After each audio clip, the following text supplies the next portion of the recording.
Welcome Lund loyalists to John Lund Unleashed. Those watching on YouTube, on the John Lund Unleashed and Bay Area Sports Collective channels. Viewers on X, Instagram, LinkedIn, and Facebook, and Lundos listening to the podcast on Apple and Spotify. John Lund Unleashed, brought to you by 𝐟𝐸𝐵 Sports Medicine. Got pain? Check out our revolutionary stem cell treatments. And guys, if low T is bringing you down, 𝐟𝐸𝐵 Sports Medicine can put you back in the game. Now all juiced up and ready to go, here's John.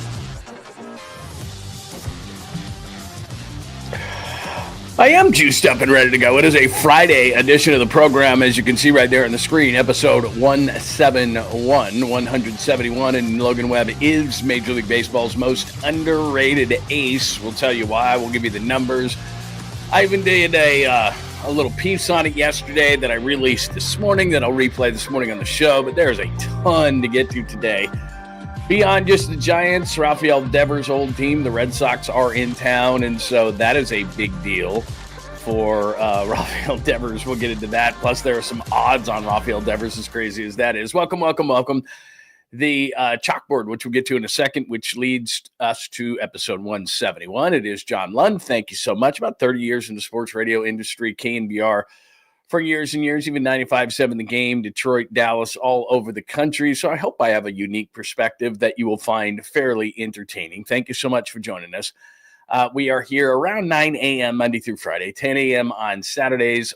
Keep those alerts on because we do stuff all through the day as we did yesterday. A few pieces of sound that the Lund loyalists got first before anybody else. But a couple of things before we get going, before we give roll call on this TJF Friday edition of the show.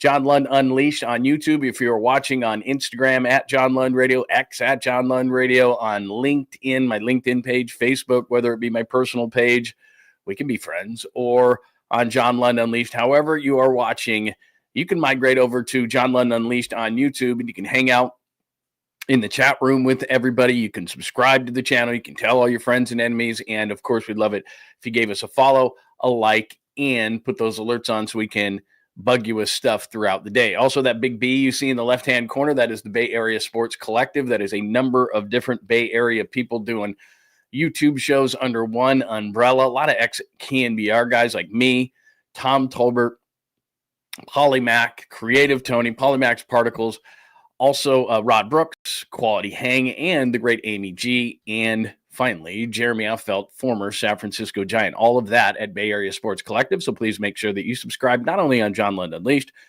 but on the Bay Area Sports Collective as well. So good morning to everybody. Make sure you do those things if you would. That would be absolutely outstanding for all things Unleashed. Simply go to johnlundunleashed.com. We have podcasts there that we drop, Apple, Spotify, wherever you get your favorite podcast, archives of podcasts, shows, blog, social media links, all those kind of things. Email, you can hit me up there as well. So go to johnlundunleashed.com. And thank you for making the time today. Very simple. In episode 171, Logan Webb again dominant, and the Giants, the G-men, the Gigantes, get one from the Guardians over that 3-game set, and they start with Boston tonight. We'll get into that. Do the Giants need another bat? I don't have the most exciting bat in the world for you, but I do have a bat. Let me see if I still have it up here. If not, I'm going to have to go back to something that I was just reading a moment ago. It's not going to make you overly excited, but it would be an interesting one, not to the level of Devers, and they're not going to do that again, but I'll explain that. Red Sox are in town, and there's some weird Devers odds of what's going to happen starting tonight over at Oracle. Jeff Bezos, he could own the Rays. How interesting would that be?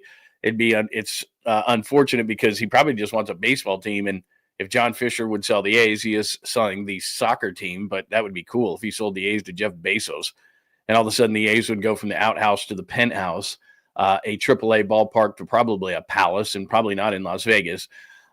Indy forces Game 7 against OKC. Jonathan Kuminga, we'll start talking about that. I thought today we'd be talking about the offseason. I thought Oklahoma City would win, but the Pacers blew him out and then held on at the end. Nick Martin, I heard a rumor yesterday that maybe the rookie out of Oklahoma State has a broken thumb. Random things happen throughout the show, and a sweet, clean, family-friendly caboose pistol, which we will feature. And the reason I was a minute or two late was that there was a couple of videos, baseball videos that I wanted from last night. We'll just run those in the caboose today, one between the Dodgers and the Padres, and one a Cubs fan. I don't know if you saw him climbing the net after a foul ball, and then you can't do that, so they kick you out of the game, which is a complete bummer because you get a ball, it's no big deal. Guy Anyway, I'll show you the video a little bit in the sweet, clean, family-friendly Caboose Pistol. Lots of great videos, audio today, pictures, stuff like that to keep you entertained. So make sure that you hang around. Happy Friday to everybody. John Joseph, it is great to see you. Perry, that is awesome. Yeah, that's right. Webb is yelling, happy bottom of the pipe day. I don't know if Krug is in town. I'm going to have to double check on that one. Hello, Scott. It is great to see you. Christopher is a Lund loyalist. Thank you very much. Jake, yes, but we got to do a Red Sox Giants bottom of the pint, don't we, tonight for Rafael Devers and that whole thing and how weird that is going to be. And there's all sorts of conflicting stories, which I will try to cut through today. Enrique, it is good morning to see, or good morning to you, and it's good to see you. Catalina, it is not a show without Catalina or Dom, who is here today. Good morning, good morning, good morning to you. Top of the morning. I always like that too. When somebody said, I don't know what your favorite morning phrase is. I guess just good morning, right? Good morning, good morning, good morning, good morning, good morning, good morning. Top of the morning is a pretty good one, by the way, and especially when it is a Friday edition. Joy is here this morning. That is absolutely outstanding. Tommy, good morning to you, my friend. Man, we got a lot of people in the room today on a Friday. Enrique, Kenny is here today. How about them Giants? Yeah, very nice. I don't know what they would do without Wilmer Flores. What was Wilmer? 4 home runs, 23 RBIs last year. Now he's over, 50 RBIs on the season. And every time he comes up, and Bob Melvin said this yesterday, every time he comes up, you just expect him to get the hit. And more times than not, he doesn't. He's having an amazing season. Ryan is here. Pine Needle Vrock 408 is here. Anthony, good morning. These are all people that are in the chat room. If you're new around here, you're like, what's going on? Come over to John Lund Unleashed. Hang out in the chat room. You don't even have to say anything. If you would say hi, good morning, whatever, top of the morning, that would be outstanding. But it's a great group of people. It's a lot of fun. We keep it real. Plus, everybody is just like, hey, man, you can have your own opinion. It's totally cool, man. We don't get mad at people. I don't agree with you. That's cool. No worries. So anyway, good to see everybody on this Friday for episode 171. All right. Logan Webb, I don't know what else to say, to be honest with you. He is baseball's most underrated ace. And I did a little bit of research. I'm going to play a couple of minutes for you of this video that I posted this morning. But let me just give you a couple of things first. Obviously, yesterday, he is awesome. There he is in the month of June, 2-0 with 161 over those 28 innings, 4 starts. That's 7 innings per, which is impressive nowadays. 30 strikeouts over those 28 innings, 3 bases on balls, and an 8.86 whip for Logan Webb. So, look, around here, we understand that. I put these things out so that I can basically say to everyone, hey, man, look at this craziness that this guy is putting up. And one more slide, and then I'll throw the video up there for you. These are the best pitchers in baseball. Nobody's saying that he's better than 𝐼𝐸𝐫𝐿 right now. I mean, he's just having an amazing season. But if you just, again, wins and losses, whatever. He's 7-5 now, by the way. He's not 6-5. He's 7-5, and that's 16 games started. But over 10 strikeouts per 9, which I don't think the league is caught up. They're just looking at ground ball rate with him. He is 1.91 base on balls, which isn't normally like him. His home run rate is down, and you look at all that other kind of stuff, left on base percentage, whatever, all that kind of stuff. But I'm just simply saying that, 𝐾𝐨𝐬𝐵 and 𝐸𝐵𝐿 are seen as the top 2 pitchers in baseball right now. And if you just look at Logan's numbers, and again, they're better than that. That was before yesterday where he pitched phenomenal again. That's just what he does. And so he's up there statistically with those guys. He's pitching just as well. And I think 𝐾𝐨𝐬𝐵 is going to get the start for the National League. 𝐸𝐵𝐿 is going to get the start for the American League and the All-Star game. But Logan Webb is going to be there 100%. He might be the second best pitcher in the National League going right now. I mean, there's a lot of good ones, but behind 𝐾𝐨𝐬𝐵, he's probably number 2 on the list. That's just how good he has been. So I did a little bit of a video that I put out this morning, and I want to throw it in there for you. And I got some numbers and stats and all that kind of stuff. I took myself off the screen, which is probably the best video I've ever done in my life, but you can see all the analytics, and I gave you enough time to look at all these analytics for him. So take a look at this, or take a listen. And it's about 2 minutes long. This is why, in my opinion, Logan Webb right now is baseball's most underrated pitcher. Baseball's most dominant pitchers was still a secret. Well, for Logan Webb of the Giants, that's what reality is. In 2025, 2.58 ERA and a career-high 10.4 strikeouts per 9 innings, yet when the best pitchers or top 10 lists are named, Logan Webb isn't there. Well, let's see why. One reason Webb flies under the radar, his past. Historically, Logan Webb, a ground ball pitcher, often leading Major League Baseball in grounders. His strikeout rate is over 10 per 9 innings, thanks to a new sweeper and a better changeup.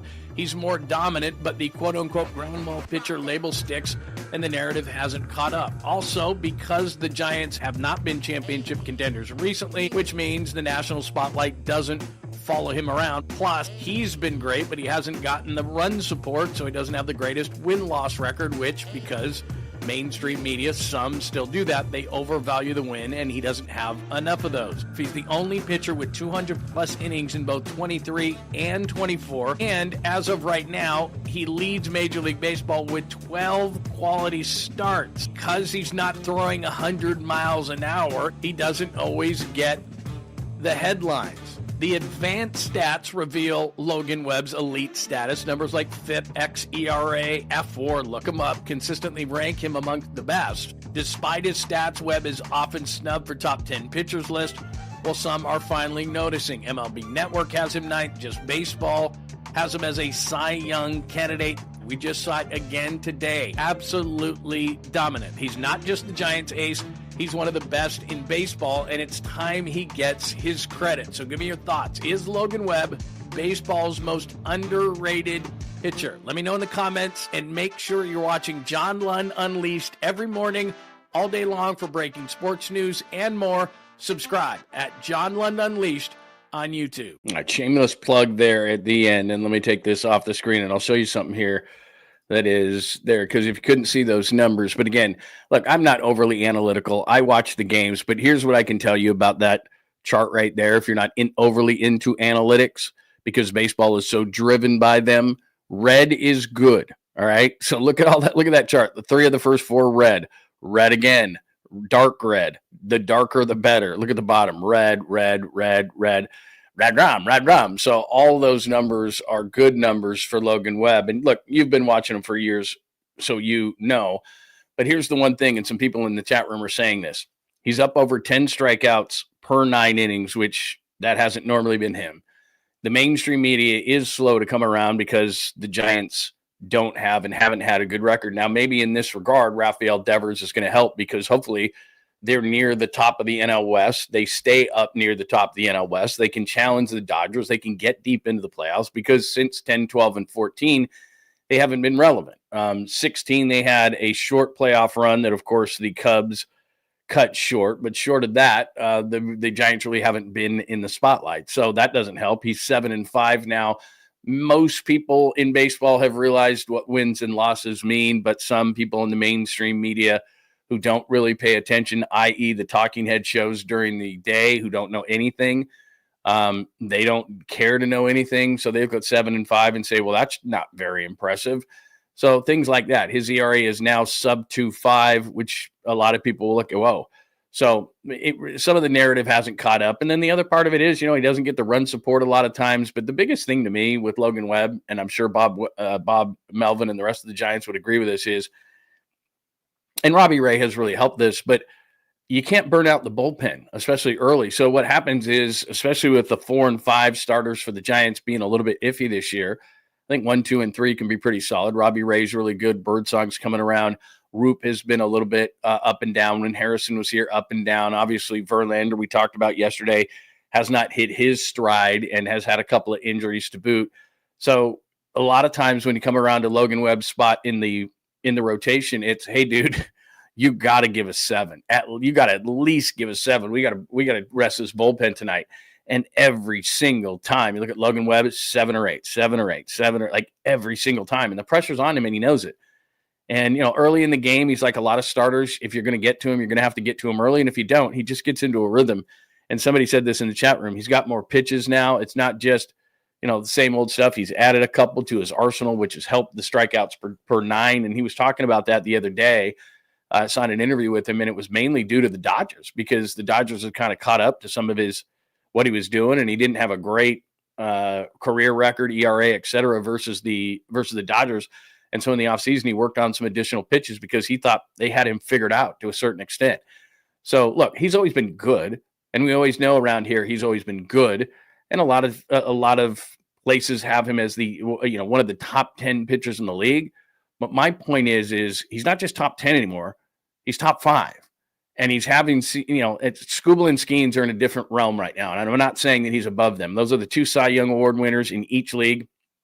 Those 2 guys, unless there's an injury, are going to start the All-Star game. But if you look at the National League right now, it goes 𝐃𝐨𝐧'𝐭 and then it goes Logan Webb. That's what he means to this team. That's how good he is. That's a guy who, at his age, he's creeping up on 30, has changed his arsenal a little bit. If you look at his pitch mix, it's different, and that's had amazing results for him. So he's been great. So I just want to simply say that, as we know here in the Bay Area, him being very, very good, which he is now taken that step up to the elite status as far as pitchers in this league. He's a top 5 pitcher in this league, if not more than that. And I think other than Paul 𝐾𝐨𝐧'𝐭, he's the best pitcher in the National League. He's probably number 2 behind Paul 𝐾𝐨𝐴 to me. So when you have that, and that's what I was talking about, and I think Buster Posey, I know Buster Posey sees the same thing. Because if we kind of transition this thing into Rafael Devers and the Red Sox coming in tonight, the thing is that he looked at that staff and said, okay, I've got the best bullpen in pitching in baseball, arguably. I have a top, maybe the second best starter in the National League. So if I'm going into a playoff series, I got a true number 1 that's a badass. Number 2 is Robbie Ray. He's going to keep me in games. So I got a right-left combination at the top of my rotation, which everybody wants. And Robbie Ray is a horse.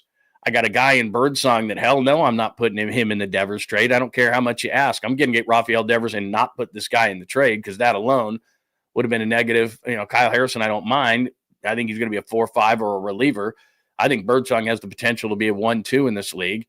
And so they keep him, and then they'll figure out the back end. If Roop can be a little more consistent, if Verlander can get healthy and start, I know he's 42, but maybe he can be as good of a 5 as there is around. Maybe if he can get things turned around. Right now he doesn't, but you're going to get inconsistency out of your 5. But if you go into a series and your 1-2-3 is what they've got going on right now with this bullpen, I think they're going to be fine. But I think Buster Posey, among all the other reasons, when especially, we need a bat for this offense and a major bat, but we're not going to waste pitching like this, and we're not going to waste a number 1 starter like this. We're not going to waste a bullpen like this.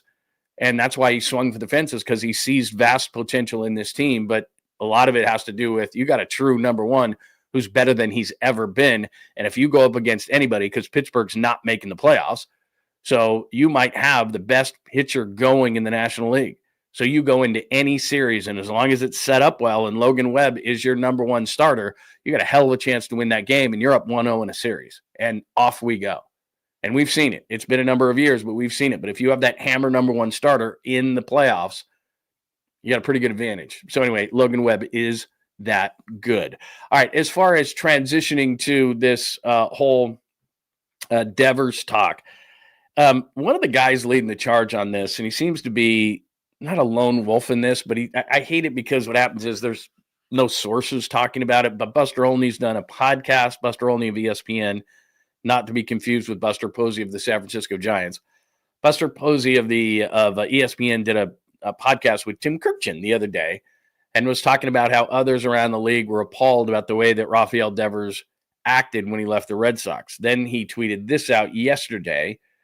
It says, with hindsight, the crossroad in the Rafael Devers situation with the Red Sox came during the meeting with the player in Kansas City in early May, when Devers told the club officials he would not consider preparing to play first base until this upcoming offseason. So one of the most confusing things about this whole situation is, and we're only going to get this from one side because the player is always the bad guy, right? It's always on the player. Player's the bad guy. And for some reason in our world, in our sports world, we all kind of dislike the man, right? That's your boss. The boss is the man making you do things. The man is the boss. But somehow in sports, it gets twisted that we're okay with management making, or with ownership making all this money, oodles of money, but we get mad at the player because sometimes they'll exercise the right to say, look, I don't want to play here anymore, or I'm underpaid or whatever. It's like, hey, you're making 20, 30, whatever $1 million. You're not underpaid. Well, the owner's making much more than that, but yet we are always on the player. So my point in bringing this up is that right now, because the whole story hasn't come out, Devers is being painted as the bad guy.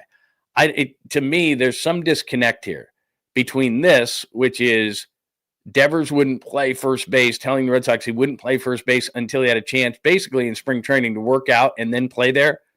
Maybe he didn't want to embarrass himself, whatever, had never played there before. But he's a good athlete. He's not overweight. He played third base. He wasn't great at third base, but like Bob Melvin said, if you can play at the press conference, you can play third, you can play first.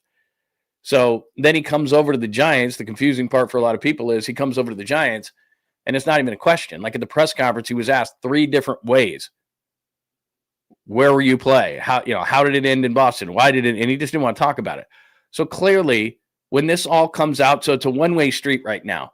And the Red Sox, because they're getting crushed by their fans, are letting it leak out through people like Buster Olney. And you know how this all works, whether it's an Adam Schefter or a Shams or these teams, these agents, everybody uses these media members who make a bunch of money doing this, insiders, to leak certain things out. How did that meeting get leaked out in Kansas City that he didn't want to play first base until next year? I just don't think it's that cut and dry.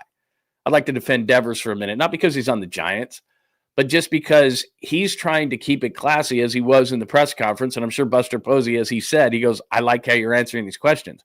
He didn't want to talk about it because he wants to concentrate on baseball. And what the hell's the point anyway in him getting into a he said, she said with the Red Sox? The Red Sox are doing it right now because they're trying to save face with their fan base. In other words, Rafael Devers is a giant asshole, and it's not our fault. And yeah, we had to take Kyle Harrison and James Tibbs, but we just had to get rid of the player. And that's what they're trying to spin to their fan base. Rafael Devers, on the other hand, tell me his motivation other than, we got to clear this up. But he doesn't care. He wants to play baseball. He wants to be liked by the fans here and by the front office. So the best way to do that is shut your mouth and play baseball.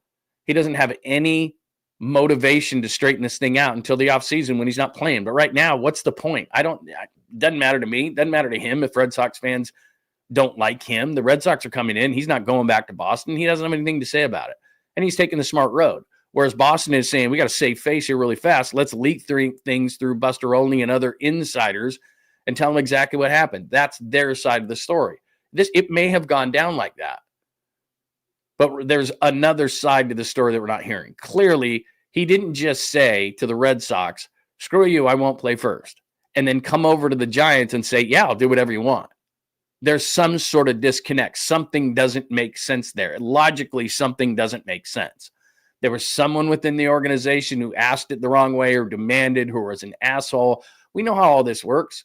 We know about office politics. This is nothing different than that, except on a grander, bigger, more public stage. That's all it is. We all have issues behind the scenes, but nobody generally cares at our office, so we really don't talk about it.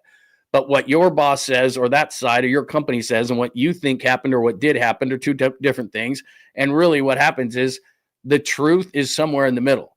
And so in the offseason or at some point, Rafael Devers is going to sit down with somebody and say, this is why I didn't want to play first base.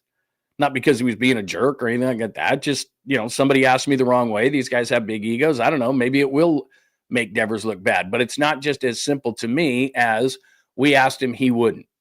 It's not that simple. So there's something else going on. But while it benefits the Red Sox right now to try to straighten out the story now for the sake of saving face with fans, media, etc., right now it doesn't do anything for Rafael Devers to tell his side of the story. He's a San Francisco Giant. Nothing's going to change from that. He wants to curry favor with Giants fans, with the front office. And the best way to do that is shut your mouth. Who cares? Play first base here. Maybe it just comes down to a certain respect thing that he didn't feel respect. And I know that sounds silly for all the money these guys are paying. And believe me, I've screamed this from rooftops a million times. Your ultimate respect in life is how much you get paid. So Rafael Devers is getting paid about $30 million this year to play baseball. I'd say whatever. My thought process would be wherever you want me to play. I mean, logic tells you wherever you want me to play, when I'm making $30 million, you want me to DH? You want me to sit on the bench? You want me to pitch? You want me to play quarterback? You want me to play left tackle? You want me to play power forward? You want me to play goalie? I don't care. I'll play any position for $30 million. That's it. And it doesn't matter to me. So again, somewhere lost in here is some logic because he's getting paid a bunch of money. That's the ultimate amount of respect. But for a lot of these guys, it's, how did you ask me? No, who was it? Maybe he's got a problem with somebody in the front office. I have no idea. But in the offseason for Devers, it will come out because at that point he'll say, okay, here's the deal. But right now he's like, it doesn't do me any good. It just puts me in the middle of controversy, and I'm trying to focus, move to a new place. Remember, we always forget about this. There's an actual move across the country in which, and I don't know if you saw the video, he goes and gets his car. So he got taken off a plane. I can't remember they were traveling, but he was taken off the plane. He goes and gets his car, drives away from Fenway. Of course, all the cameras are there. Then the guy's got to hop on another plane, another chartered plane. He has nowhere to live. So right now he's living in a hotel. He's looking for a place to live. I don't know if he has a family. I can't remember. I think he does, actually. And so now they've got to move. It's just this whole thing. And, oh, by the way, at the same time, you got to focus and try to play baseball. And then you want him to get embroiled in a controversy of he said, she said versus the Red Sox? No. He's not doing that. He's already got enough complications going on in his life, and he doesn't really care about a story. He doesn't care if the Red Sox like him. He's never going to play there again. Doesn't care if the fans like him. Doesn't matter at all. Fine. Think what you want about me. Burn my jersey. What do I care? I don't care at all. I got 1,000 things going on in my head, and none of them have to do with how I left Boston and trying to explain myself, because there's some sort of middle ground in there clearly, but he doesn't need to explain himself now. He just doesn't have time. So I hope that makes sense. All right, now here's something interesting. I had this sent to me in my email. Let me see right here. Oh, right here, odds. So there's a bunch of odds with the Red Sox coming in tonight. So total hits in the series, 4.5. I'd pick the over on that every day, all day. Because as I just told you, he's not going to speak to it. He's going to speak with his stick, and he's going to want to crush the Red Sox. So over, under in this series on hits, I'd go over. Will Rafael Devers hit a home run in the Red Sox series? Yes is 3-2. Again, I think they think that he's going to hit one. Like it says here under the note, these odds give Devers about 67% chance of hitting a home run. I don't think there's any doubt. I might even go over 1. Like if the odds were 1.5, I might go over that. I just think he's going to become very motivated in this series. Total strikeouts, 4, probably more than that. I think he's going to be overly aggressive.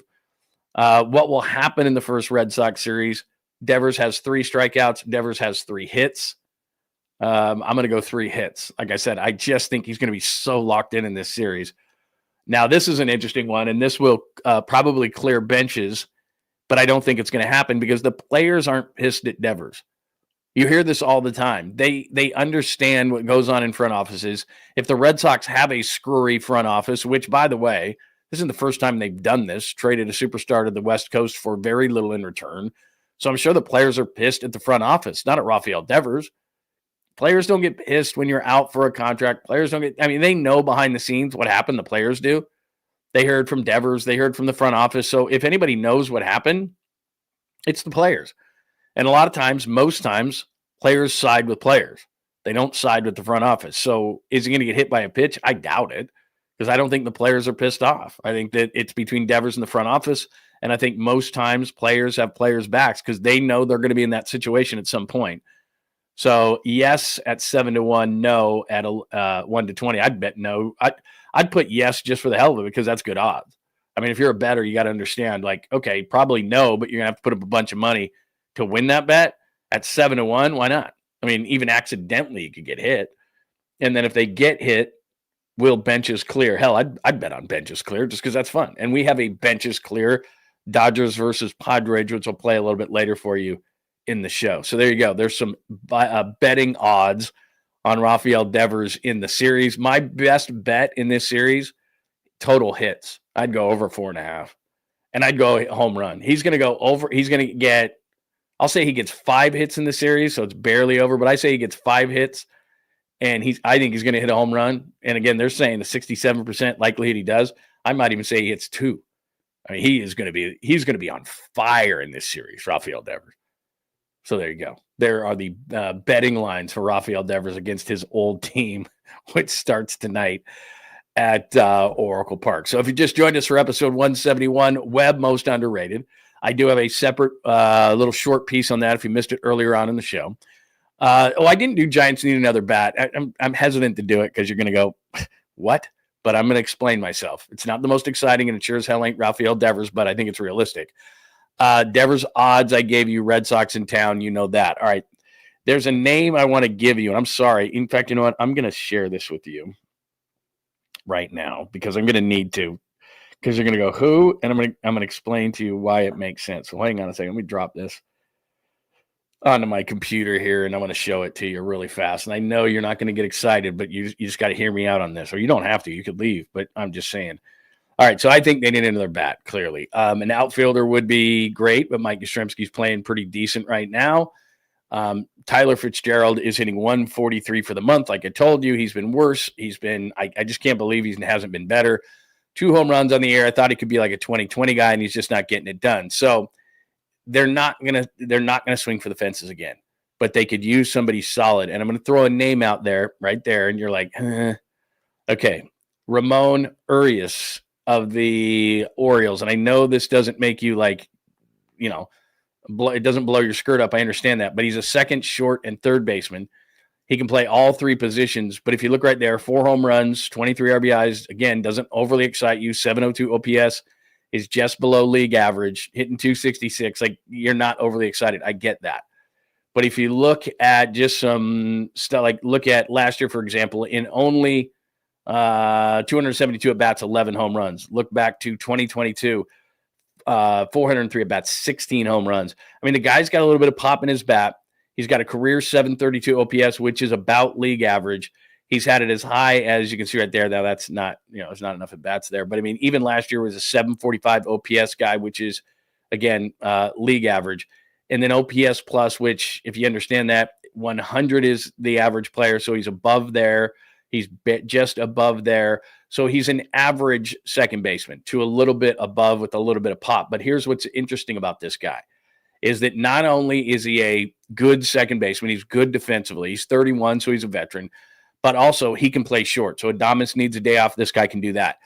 Chapman right now, upgrade at third base. Casey Schmidt, which, look, I'm for giving Casey Schmidt a shot.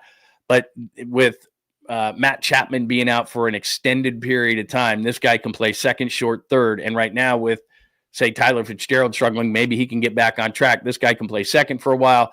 If Adames needs a blow, he can play short. If Chapman's out for a while, you have a veteran guy who can play third. These are the type of players that are glue players that you're not overly excited about, and I understand that, but the Orioles are going nowhere. He will cost you nothing. He doesn't make a lot of money. He's got a little pop in his bat, and he can play 3 positions. And specifically right now, with the way that Tyler Fitzgerald is stinking it up at second base, he needs a break. And I told you this yesterday, and we've talked about this a lot. They don't have organizational depth. That's the big problem here. So that's why you got to go out and get a 31-year-old. I wouldn't call him a journeyman. He's better than that. But I'm also not saying he's going to save the year. But I'm only looking at it in that, is Meckler going to come up and play that? I mean, start looking at the positions. I don't know what the hell happened to Brett Wisely. Luciano is not a second baseman. He's not in anything. He's a DH, and he's not going to be around. I think he's going to be a guy that could be traded if somebody wants to say, okay, he's got some upside and some power. They don't have anything at Sacramento, or they would have just brought somebody up. But they don't have organizational depth, at least in their middle infield right now. Wisely is gone south. They just don't have it. They don't have it. And so there's a guy on the Orioles that's average to a little bit above, that's got a little pop in his bat, that can play 3 infield positions. And right now, with Chapman out, if Schmidt's not hitting, sorry, Casey. I know that we were going to give you a long run, but you do stupid things in the base paths, and you made a dumb error in Colorado. We can't have that right now. This is a team that needs and wants to do something in the playoffs, stay on track here. And he's the type of guy that, like, the Dodgers would pick up. And you'd kind of go, that's not really anything. Like, that guy, I've never even heard of that guy. But all of a sudden, he's getting a key hit at a key time. He's a 31-year-old veteran player. A little bit of pop in his bat, second, short, third, can spell right now Fitzgerald. Put Fitzgerald back down at AAA, get a little bit of confidence up, and then bring him back up. Like, something's got to be done here. And I kept screaming at the moon about this as far as Lamont Wade Jr. was concerned. You cannot just keep running players out there that suck and expect different results. Well, he'll come out of it. Well, we're looking at the season now pretty much. And this was a guy that we thought was going to get 15 to 20 home runs. He did it last year. Like, go discover your stroke again at Sacramento. I'm a big proponent of this. Go down there, have somebody else look at your swing, work on things. That's what you do. Come back in a week or two. That's fine. But this guy could be one of those players who could allow him to do that. It's not going to cost you much. He's not making much money. Cost you a flyer type of a prospect. Orioles aren't going anywhere. Just bring a guy like Urias up and just say, okay, Let's see what he can do. Veteran guy, key situation. I'd rather have him at the bottom of the order. Professional at bat. We're seeing this with a guy like Dominic Smith. Guys like this giving you professional at bats in the order. I know that that's not a Devers and it's not going to blow your skirt up, but what it's going to do is it's going to be one of those things, a glue type of guy, and you need that on your teams. And you've seen the Giants when they did win World Series, they had guys like that. Guys who you never heard of are coming up to the plate and getting key hits going, wow, okay. I didn't think that guy was going to come through, but those are the type of players that when you mix them on your team, every once in a while they come up with a big hit and you go, okay, that's smart. So anyway, there's just a thought. I know that it's not going to overly excite you, but that's a player that I would look at if I were the Giants at the deadline because they probably need more. So I said Giants need another bat, and if organizationally you don't have the depth, they got to go out and do something like that. So you can give me your thoughts. All right, before we move on to other baseball stories, NBA, a little Kuminga stuff, maybe Nick Martin, random stuff. I got a couple of great videos from you, baseball videos from last night. Anything else on the Giants before I move on? Let's see. By the way, if you definitely 100% want to get your thoughts on the show, do remember you can hit me with a sticker or a super, ask a question that way, and I will make sure to get it on the show. Good morning, Nutter. I don't know if I said good morning to you. Let's see. You had something else and I screwed up. Need to spread out their weak spots in lineup. Yeah. All I'm simply saying is, look, right now, Tyler Fitzgerald is a 0. You've already got Patrick Bailey as a 0.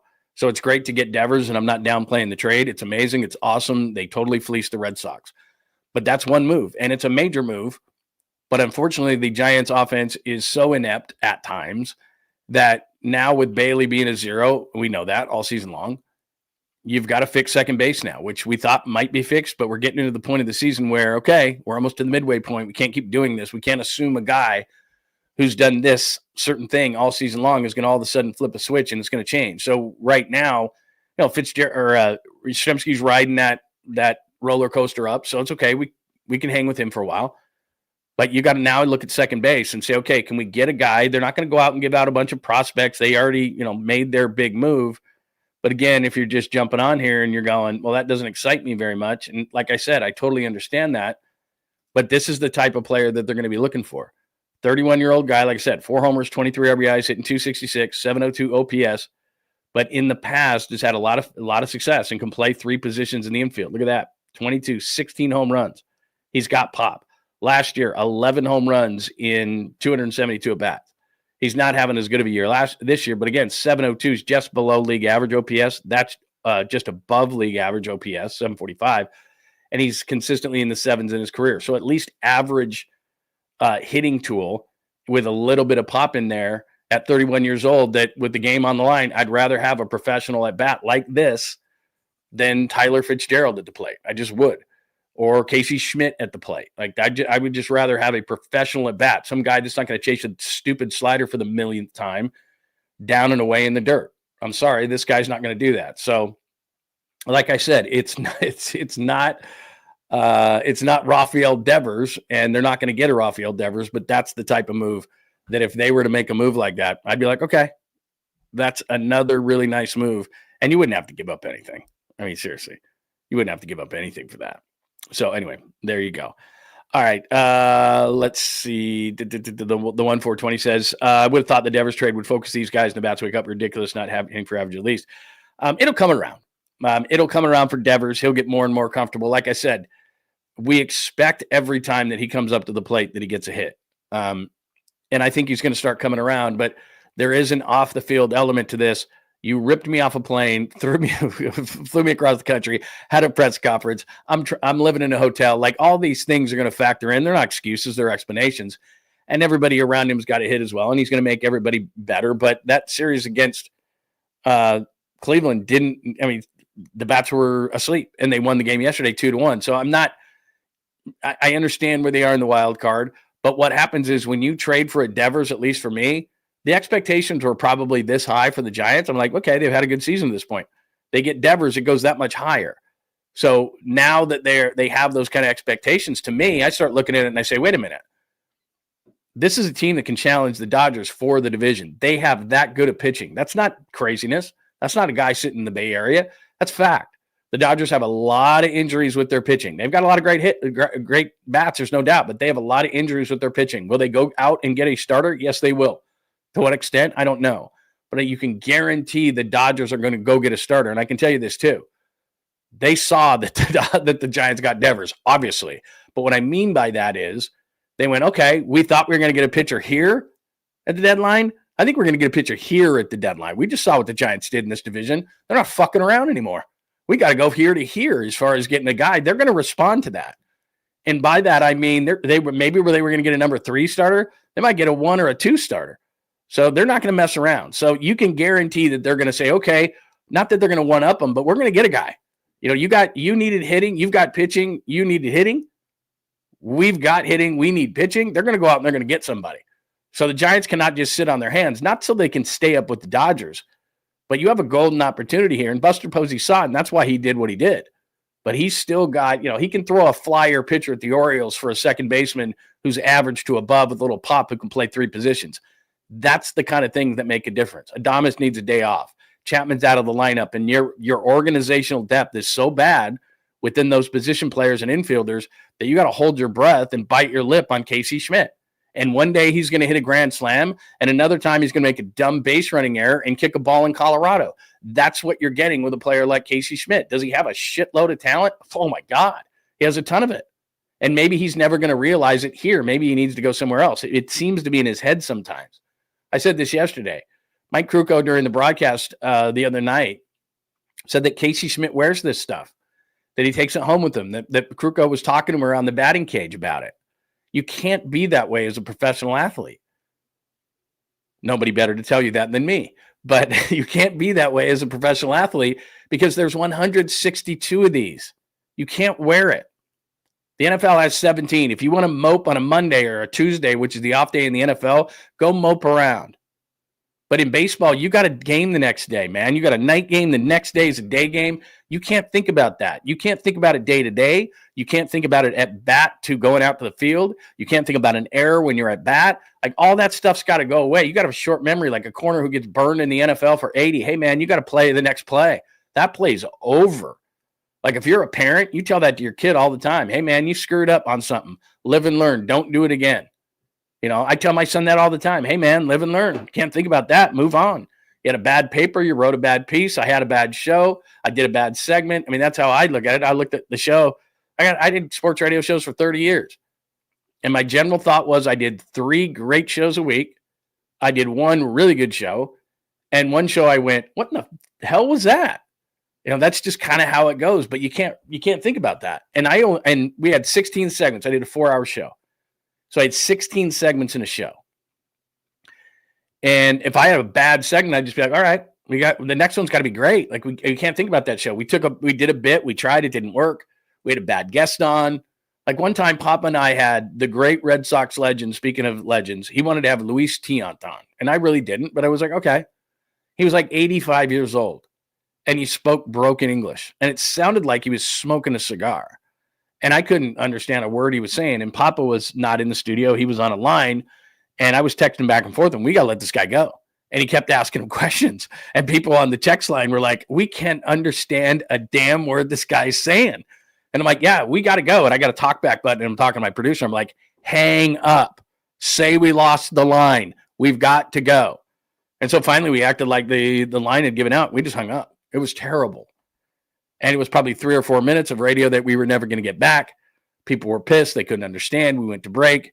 And during that break, I just walked into the studio and I said, look, man, we got to be better. That sucked. We're not doing that again. Scratch him off the list. Forget about it. Let's go. And then we had a great rest of our show. I mean, it just happens. And 𝐃𝐶 got to be able to learn that. And he hasn't yet. And if you can't, then I got to go to the Orioles and get the second baseman that can play second, short, and third, like I said, because you're at the point where you're not building anymore. The minute you make a Rafael Devers trade, you're not building. It's not about next year. It's not about the year after that. It's about right freaking now. The clock is ticking. You got Rafael Devers in the prime of his career. And you gave up, maybe not the most to get him, but you're paying him a lot of money. So all of a sudden, you're now truly a contender. You expect it. Your team expects it. Your front office expects it. The people that are going to write those checks expect it. The fans expect it. That's just how it is. National media expects it. Now there's a pressure on you. So you can't sit there and run 𝐃𝐶 out there every single day and watch him make a mistake and go, he'll learn. You got to go do something about it and get some vets. That's why I'm bringing this guy's name up, even though it's like, bleh. I don't know about that guy. All right. There we go. Sorry. Went on a little bit of a tangent. I'm back.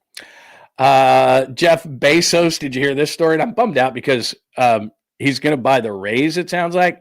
And I wish he would buy the A's, not the Rays. But it sounds like it says the Rays reportedly in advanced talks to sell Major League Baseball team at $1.7 billion valuation. Jeff Bezos, he has that in his couch cushions. He has that 1 day of sales on Amazon. He is the Amazon czar, if you did not know that. Oops, sorry. I wanted to put that back up there. So they're clearly, obviously, because their dome got wrecked, and so they're playing currently in the Yankees, which I've been in that park. It's not bad, but it's just, it's an A-ball park, and it's their spring training home in Tampa. But that's where the Rays are playing. Can you imagine what Jeff Bezos is going to do with the Rays? Now, look, I tell you this all the time, and I was on in Seattle radio yesterday when we were having this conversation. Not all owners want to win. So I don't know if Jeff Bezos wants to throw his money around so that the Rays can win. I don't know if he wants to go up into a box every once in a while and say, look what I own, and just add that to his bunch of businesses. I have no idea. Just because you're a rich guy doesn't mean that you're going to sink the amount of money that's necessary into the product, even if you have the kind of money that Jeff Bezos does. But my point in bringing this up is I'm really jealous because I wish John Fisher would sell the A's to this guy. Could you imagine what they could become? Like, that scares the hell out of you. When you got a guy that's one of the richest guys in the world, like when Paul Allen owned the Seahawks and the Blazers, and was like, no, and he wanted to win. And he's like, we'll do everything. We'll have every resource. Like, the Rays could become, in that division, think about it. You got major markets like New York, Toronto, Boston. Like, he could just bolt to the top of that, even from Tampa. Like, I got enough money, doesn't matter. Just, and he's got connections, and I don't know, he could connect Amazon to it somehow, and Amazon TV and all this technology he could have. And it'd be ridiculous. I'd just love to see him be an owner to see what he would do. I'm just fascinated by it. But anyway, I'd like it to be someone other than the Rays, because the Rays don't do anything for me. But anyway, we'll see how that goes. That's kind of interesting. Yeah. Yeah, Rays season ticket holders will be the prime fans. He's going to connect it all. I mean, I don't know. But he's just going to connect everything. It's all going to be, it's going to be on Amazon TV. It's going to be all, like you said, you're going to be able to order stuff from your phone, all the tickets, all the, just everything is going to be, technology-wise, top of the line. It's going to be interesting. So anyway, there you go. Yeah, I'd rather, but I don't own by the Rays because I really don't care about the Rays. As far as the NBA is concerned, Indy forces a Game 7. Fairly surprised. If Indy doesn't win this thing, and I did see Game 7 lines already favoring Oklahoma City up to 9.5 points, which would be the biggest Game 7 in like 50 years as far as odds are concerned. But Indy, what's crazy about this is with last night's win, Indy, when this series was 2-1, they should have won that game. They could have easily won this series already. Oklahoma City is probably going to win a Game 7, but we know how Game 7s work. I don't know. I mean, if they're going to roll that thing up to 9.5 points, I'd probably take Indy just because I think there's better value there. But they do force a Game 7, and I think we forget one guy. Then there was a lot of talk that the Warriors years ago were going to try to acquire him. Pascal Siakam has been awesome. I mean, I know all the talk for the Pacers is around Halliburton, and he's really good, but he's been so up and down. He's been a major roller coaster ride in this whole thing, and a lot of it is due to injury. But Pascal Siakam is vastly underrated. And he's the only reason that they're still in this series. So Indy forces a Game 7. As far as Kuminga is concerned, I had somebody send me this. And we'll get more into the Warriors in the offseason. I'm just not in Warriors offseason mode until the NBA is officially in the offseason. I use this comparison or analogy all the time. It's like, you eat breakfast at breakfast time, eat lunch at lunch, eat dinner at dinner. Sometimes breakfast or dinner is awesome. But for the most part, it's just kind of how it is, right? Is you eat things at certain times. So when the season officially ends, I will be in NBA offseason mode, and I'm just not there yet. I'm just not in NBA offseason mode yet. But believe me, we'll do a lot of NBA offseason stuff, not only with the Warriors, but just NBA in general, because it's fascinating. But I had this sent to me yesterday. I think this was this ESPN? Because it looks like ESPN writing to me. So somebody sent this to me, did not tell me where it came from. What a complicated trade. First of all, this is not going to happen because you can't get 4 teams to agree on anything. It's hard to make a 2-team trade. A 4-team trade, no chance. So some sort of fantasy land here where Milwaukee just blows their team up. So let's try to follow this along. So just from a Warriors perspective, they say Giannis goes to the Warriors. Draymond Green to the Lakers. Let's see. And then a bunch of stuff to Milwaukee. So they lose Draymond Green, Brandon Podziemski, Jonathan Kuminga, Trayce Jackson-Davis, 29 first-round pick, and 31 first-round pick. So again, for Giannis, you're giving up, let me do this again. Giannis, you're giving up Draymond Green, you're giving up Brandon Podziemski, Jonathan Kuminga, and a 29 and 31 first-round pick. And what Giannis does for you, obviously, is you needed size. So Giannis gives you that in the short term. And then in the long term, because Giannis is only 30, he's your build-around piece for when Steph, Jimmy, Dre would already be gone in this scenario, Steve, etc., go. And then what you've done is you've literally, like, you always think to yourself, the Warriors are all in. The Warriors are all in. This would be the ultimate all-in piece because you get Giannis, which is dandy, but Podziemski, Kuminga, Green, and 29 and 31 first-round picks. So when everybody's gone, Giannis is standing around. He wouldn't approve this because, remember, in the NBA, the players have so much power that they have to approve everything. That's why I'm going to get into Kuminga in just a second here, separate of this. But that's why I doubt Giannis would say yes to this because in the 2-year period, so this is what they'd have. They'd have Giannis, Curry, Jimmy. What else would they have? Because they traded Green, Podziemski, and Kuminga. So they'd have basically Giannis, Jimmy, and Curry. And they'd have to play 3-on-5 every single night. So does that big three plus surrounding him with whatever you have that's left over from that? Does that big three beat what Oklahoma City has right now, especially if they win a championship and they have that championship swag? If if San Antonio were to get Kevin Durant and add that to what they've got, would that old Golden State team beat that? Probably not. So maybe they'd be third in the West, but I'd have to look at the roster and see, okay, what would they have remaining? Look, I like Giannis. He's really, really good. There's no doubt about it. He's second or third best player in the league right now. But you are giving up Draymond Green, Brandon Podziemski, Jonathan Kuminga, and 2 first-round picks. Not sure. I'm not sure if I'd do that. As far as Kuminga is concerned, there was a lot of talk, and I think it might have been on a Kawakami podcast, that Joe Lacob said it would take a lot for me to trade Jonathan Kuminga. Now, remember, as much as Joe Lacob does the final rubber stamp on deals, he loved James Wiseman. He traded him. He loved Klay Thompson. He let him go. He's gotten smarter in the years because remember, at the beginning of Joe Lacob's tenure, they signed DeAndre Jordan to that offer sheet. They were thinking about trading Klay for Kevin Love in a deal, and Jerry West said, absolutely not. I'll quit if you do that.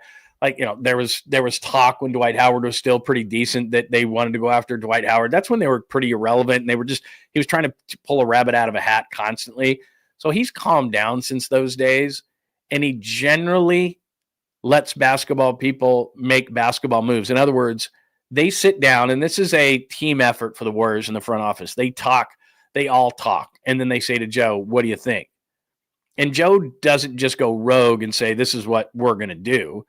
He'll say, you know what, if that makes sense, okay, you're the basketball people, I agree. I'm not saying he does that every single time, but you can see that, for example, he was the final stamp on Jordan Poole leaving, even though they gave him the big contract. He said, he loved James Wiseman. He traded him. Gary Payton II. He traded him. So it's not like he's not making tough decisions and saying, we got to do the things we got to do. He likes Kuminga, apparently. Kuminga likes him, but it's going to come down to this because the power of the NBA players have more power than they've ever had, and they have the most power of any player in professional sports, NBA basketball players. They're going to go to Kuminga and say, look, we're going to sign you to this. We're going to match any deal out there. That's what they're saying. We'll see. We're going to match any deal out there. You're a restricted free agent. We want you to come back. But Kuminga's going to have to agree to that. And what I mean by that is his agent could go to the Warriors. They get a great offer from somebody. And his agent could go to the Warriors and say, let's just work out a sign and trade. He doesn't want to screw around. You didn't have him in the rotation at the end of the year. Nothing's changed as far as this team is concerned. The analytics say he does not play well with Steph, Jimmy, and Dre. And during the season, Steve looked at those analytics and said, Kuminga doesn't fit, and he's not even a rotation piece. Now, the Warriors might say back to him, well, you came back from an injury and Jimmy was here and we didn't have time to work you in. It just happened all on the fly. We promise you that if Jonathan comes back, we're going to work him in and he's going to get his minutes. If I'm Kuminga, I ain't buying that. And it's not because I think Jonathan Kuminga is going to, be this all-time superstar and turn into what 𝐬𝐮𝐬𝐫𝐽𝐼 is for Oklahoma City when the Clippers traded him. Had they known, they wouldn't have traded for Paul George. They wouldn't have traded for Paul George as the main piece. But Kuminga's not going to turn into that, in my opinion. But if I'm Kuminga, I'm just talking about his camp. Not that I've earned it or anything like that, but I just want a fresh start. Like, I've seen other players in my draft class. Jalen Green was in his draft class in Houston. They've had a number of guys have had success from that draft class. Franz Wagner, who was taken right after him by Orlando. I mean, these guys were put on bad teams who just said, you're going to play. And that's what Kuminga wants, I'm sure, to just say, look, I don't know how good I am, but I'm never going to find out on your team.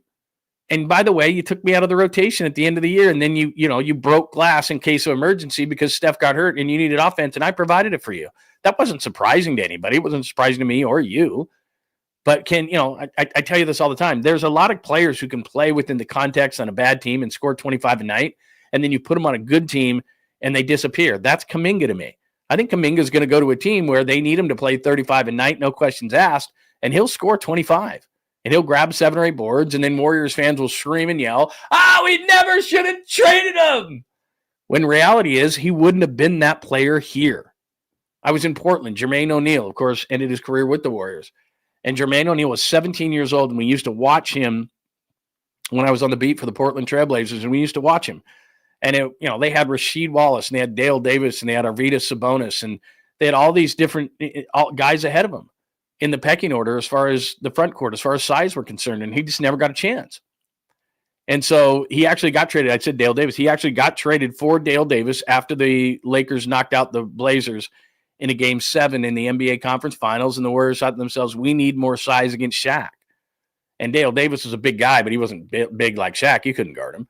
So they added Dale Davis, a veteran. They traded Jermaine O'Neal to Indiana. He made the All-Star team, 6, 7, 8 times. But he was never going to be that on the Blazers. They just weren't going to give him that chance. And it's the same thing with Kuminga. He's just never going to blossom here. And I'm sure he and his agent have talked about it. And so the Warriors might, as Joe Lacob said, he said it's going to be really hard for us not to match an offer for him. But I think it's going to be Kuminga and his side coming to the Warriors and saying, we don't want you to match the deal. So let's work out some kind of a sign and trade. Let's work out with a team. I want to get money. You want to get size. Obviously, that's what the Warriors, that's their number one thing this offseason. We've talked about this a million times. In the Western Conference, you got to have size. Oklahoma City has it. San Antonio has it. Denver has it. Houston has it. Like, anybody that you're going to go up against in the playoffs is going to have more size. And the only team that doesn't have it in the West is the Lakers, and they're just as screwed as you. So they need to go out and get size. Well, you have a vehicle in Jonathan Kuminga that can bring you that size, and he doesn't want to be here. So whatever you think of Kuminga, that's not really the road I'm going down. What I'm saying is that I saw the podcast where Joe Lacob said, well, we want to match the offer. Well, Jonathan Kuminga and his side are going to say, we don't want you to match the offer. So let's do a sign and trade. How about that? So we'll see. But we'll do tons more about, and I wasn't even going to do that much on Kuminga today. But we'll do a lot when the NBA season is over. So I haven't been doing a lot. Obviously, we've been focusing a lot on the Giants for good reason. But as soon as the NBA offseason hits, then we'll start looking into it, both from a Warriors and a national perspective. But right now, we still have a Game 7, which I didn't think we would have at this point. So we still are in the season. So there you go. As far as the Niners are concerned, did anybody see this? Now, I saw this yesterday. Let me double check on something. I meant to double check on this. I saw this randomly yesterday and put it in my notes, and then I didn't see it in any other place. Let me see here, because I guess there was a story that Trent Williams was working out with Nick Martin, the rookie linebacker out of Oklahoma State, and he might have broken his thumb now. Let me see here. Now I don't see it, so I don't know. Probably shouldn't have put it on my board today, but I had heard that, and now. Okay, here it goes. It says 49. Nick Martin broke his thumb lifting weights, but don't panic. He didn't miss practice and expect to be ready for training camp. All right. Okay, that's good. I just don't want things to be going sideways on the 49ers. So there is word that Nick Martin broke his thumb, which you never like to hear that because, you're a defensive player. You got to wrap your hands, all that kind of stuff. Nick Martin. Okay. So anyway, there's that. Okay. All right. Nick Martin. Okay. No. Nick Martin suffered a minor thumb fracture a few weeks ago, but did not miss any practices. Okay. Not need surgery, expected to be fully healthy by training camp. All right. So doesn't sound like a big deal. All right. As far as random things are concerned, let me go back out to the chat line to make sure that everybody is intact. And then I got 3 videos that I'm going to call the Sweet Clean Family Friendly Caboose Pistol. I got 3 really good baseball videos for you to play. Weird stuff at the ballpark yesterday. All right, let's see here. Anything else today before I move on to things? Yeah, I did see Rowdy Tellez being DFA'd. I don't see how he fits. He's a Northern California guy, but I don't see how he fits on the Giants. I mean, like if you had pinch hitters like you used to have, that'd be cool. If they didn't just get Devers at first base, that might be something that you would look at, but I don't think that's something that they would look at. Anything else here? Okay. I think we're good. All right. Just wanted to double check that everybody's good. All right. Let's move on. I'm going to play this as fast as Sweet Clean Family Friendly Caboose Pistol, how we end every show. It's not exactly caboose material, but I don't know. I just like playing the Caboose Pistol open. So I got 3 baseball videos for you that are entertaining. At least I think so. John Lund Unleashed presents the Caboose Pistol. Wedged in the crack of her buttocks. Somehow, someway, Lundo thinks this is the best way to leave a final impression on you for the day. The old Caboose Pistol, everybody has one. Did you say caboose? I know some woman who could hide a machine gun in there. Yeah. Leave me out of this, you weirdo. Here's John. All right, let's start with this one. Pittsburgh Pirates pitcher Dennis Santana. Did you see this? So I don't know what the fans said to him, but most ballparks, I'm trying to think, Chicago, you can't get to the bullpen. I used to love sitting down the first baseline, and we would razz the starter and the relievers at Oracle Park, but they've since moved them. But you can access them if you're out in center field. There's a lot of ballparks. LA, you can access the opposing pitchers, and you can yell at them and stuff like that. So there's lots of Seattle, you can do it. I'm trying to think of all the ballparks I've been to. Most ballparks you can access during the game the opposing and the home bullpen, and you can yell and scream at him and stuff like that. But clearly Dennis Santana did not like something that was said to him. But here's the thing that blows my mind. I think it's the first angle that I'm going to show you. There's a security guy standing right next to him and like allows Dennis Santana to like reach out to fans. It's like at that point you're the security guy. And it's like you got to get between the guy and the fans and be like, dude, like no. So I don't know if Dennis Santana is going to get suspended. I don't know what the fans said, but here you go. Take a look. Take a watch.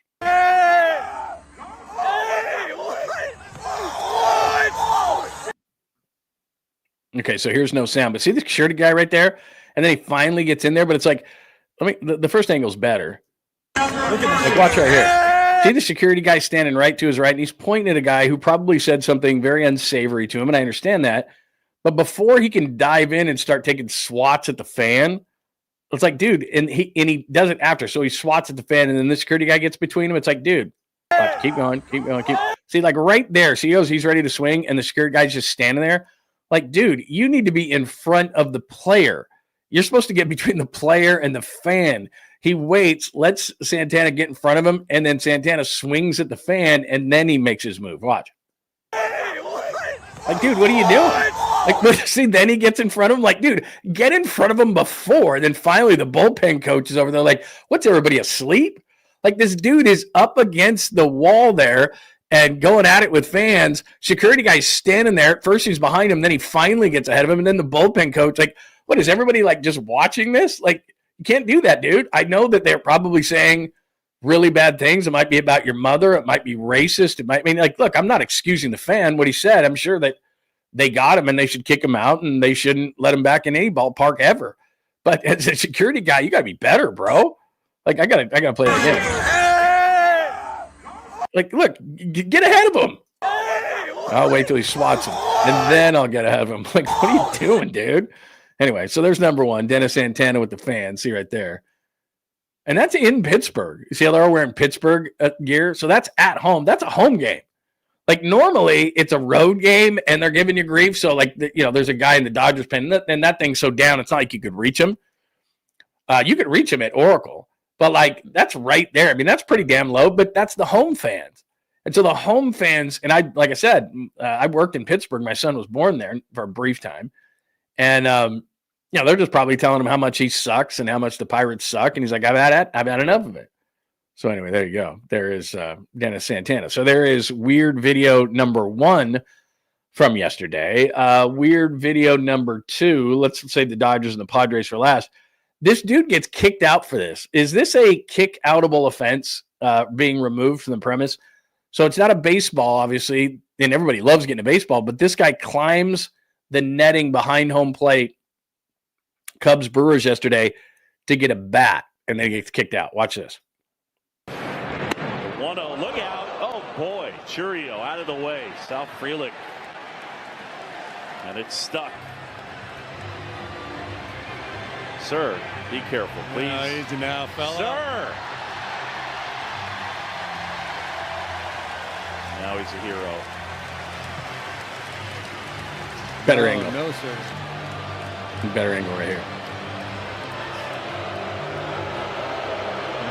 Who's being ushered out? No! See, like Spider-Man. He got He gets the bat. excited. Can't be climbing the fence. Can't throw him out for that, can you? So there you go. Yeah, I disagree with him being thrown out. Like, let me get this last part because that's the best part. Let me move this back a little bit here. Well, let's see the bat. So watch the bat. Oh, look out. Okay. Oh, boy. Chourio. You got that. But let me go ahead. I want to go ahead to where the guy climbs here, right here. The guy gets up on it like Spider-Man. Who's being ushered out? No! Right here. I mean, he got excited. Can't be climbing the fence. Can't throw him out for that, can you? Okay, so first of all, see where he's standing right there? That's his seat. That's his seat. So I mean, that's I don't know how much the guy makes. Maybe the guy's lucky. Maybe I don't know. But I mean, he's paying quite a few bucks. Now, those are the seats where probably the food and drink is included. You're right next to the and deck circle from Milwaukee for the opposing team. You climb the fence. You probably shouldn't. Isn't that just a warning? Like, yeah, I mean, you could hurt yourself, and then you could sue him or everything like that. But really climbing the netting is a fireable offense in this case. He shouldn't have gotten kicked out. I mean, he should have been able and if he does get kicked out, then he gets to keep the bat, doesn't he? I mean, I don't know. Give me your thoughts on that. I think that that's an expensive client right there. I don't know if those are his season seats, but if they're his season seats, he's pissed. That's in Chicago. People are cheering. They're drinking during the day. Day drinking is awesome. It's a Thursday afternoon day game, and the guy climbs up to get the bat. I don't see a problem with it. Now, you got to give him a warning and be like, hey, maybe an announcement. Please do not climb the netting. Thank you very much. I mean, something. They got to do something there. But to get kicked out, yeah, it's a little much. A little much. Don't agree with that at all. So give me your thoughts on that, the Cubs fan. So we got Dennis Santana.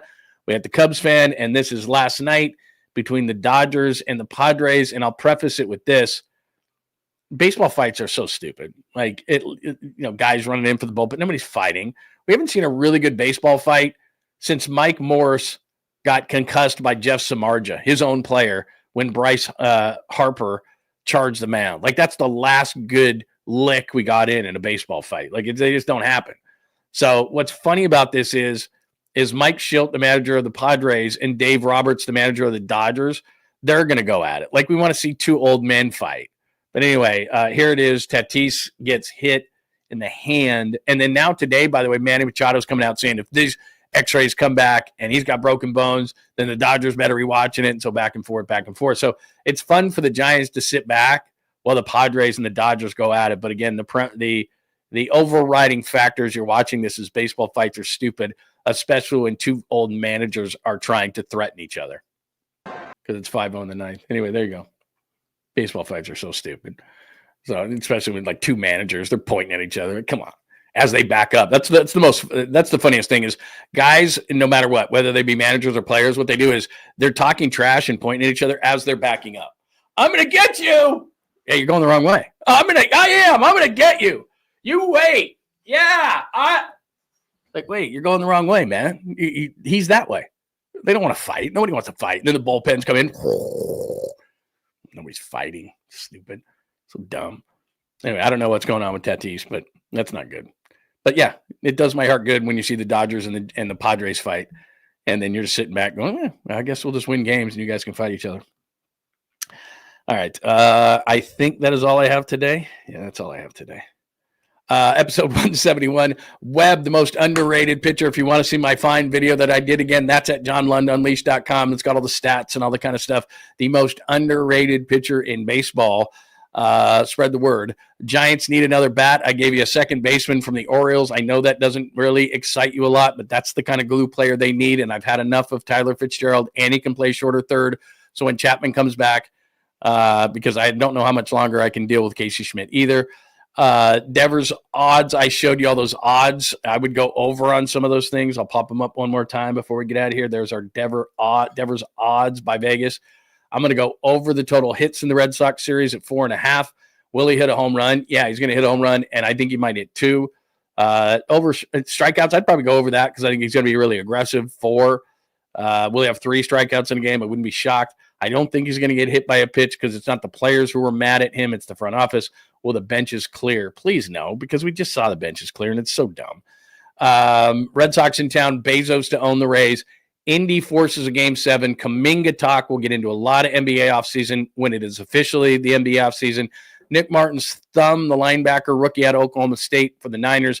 Doesn't seem like that's a big deal. Random things. We did a little random today. And I used those last baseball videos as your sweet, clean, family-friendly caboose pistol. Anything else today? Let's see. Yeah, I got rid of – that's right. I wish it into existence. Look, I thought Fitzgerald was going to be better, man. Good athlete. Looked like he could be like a 2020 guy. You know, really compliment things. All I'm saying is the same thing I said about Wade. Put him in AAA for a minute. Get a veteran up here. See if you can work on his swing. Don't let him just sit there. 𝐃𝐿. That's what I mean. I don't even like to I don't even like to talk about 𝐃𝐿. Like that's the organizational depth they have. No, thank you. Oh my God. Can't have that. I forgot. What else do we have? Anything else? Hi Perry. Thank you for saying that the show is great. What else do I have? Okay. All right, here. Yeah, somebody hold me back. I was like, come on, man. You're going the wrong way, Dave Roberts. The fat other managers on, going that way. Let's go. Get in his face. All right. That's it for episode 171. Don't go anywhere. I got a bunch of good stuff that I'm sending out later today. So make sure that you stay with us all through the day. So here's the drill. John Lund Unleashed. Make sure that you subscribe. So if you're watching on X right now at John Lund Radio, come over and subscribe. If you're watching on Instagram at John Lund Radio, come over and subscribe. If you're on LinkedIn or Facebook, please come over and subscribe, all those kind of things. Hit us with the like before we get out of here today so that the algorithm will like us and think we're not a half bad show. And also keep those alerts on all day long.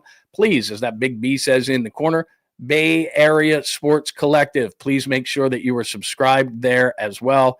Much appreciated. And one last thing, as we always talk to you about, please make sure that you are saying hello to my good friend, Dr. Jeffrey 𝐬𝐫𝐽. My wife went there yesterday. As a matter of fact, they put her in this chamber so that the stem cell stuff works better. It is awesome. So anyway, click on that QR code right there if you want to feel better. She's doing the stem cell therapy. Dr. 𝐬𝐫𝐽 was one of the first in California to do that. He is amazing. I'm doing the low T with Dr. 𝐬𝐫𝐽 as well. I'm telling you how much better that makes me feel. And he does all sorts of other things for not only to feel better, but to look better for men and women. So make sure you check it out. And if you can't hit that QR code, because I took it off the screen, all you got to do is look it up at your favorite search engine. Google it, whatever you want to do. 𝐬𝐫𝐽 is RIOPELLE. Dr. Jeffrey 𝐬𝐫𝐽, right there in San Ramon. It's worth the drive, I'm telling you. And the best thing you can do, tell Dr. Jeffrey 𝐬𝐫𝐽 when you make that appointment that I sent you over, and he'll be like, cool, I'll give you a little something extra. So please don't forget to do that. Dr. Jeffrey 𝐬𝐫𝐽 right there in San Ramon. Look him up, Google him, Jeffrey 𝐬𝐫𝐽, 𝐬𝐫𝐽 Sports Medicine, 𝐬𝐫𝐽, and they do great things for men and women, not only make you feel better, to make you look better, all those things. So make sure that you check it out. All right, that will do it for episode 171. Everybody have a tremendous Friday, and keep those alerts on so you know when we will be back. Have a great day, everybody. Thanks for hanging out with John Lund Unleashed. We'll try to be better next time, though I wouldn't hold my breath. Please like and subscribe on the John Lund Unleashed Pod YouTube channel. Watch live shows weekdays at 8 a.m. on YouTube, Instagram, and X. And make sure to have your alerts on for shows throughout the day or night. All things Lund can be found at johnlundunleashed.com. johnlundunleashed.com. Goodbye!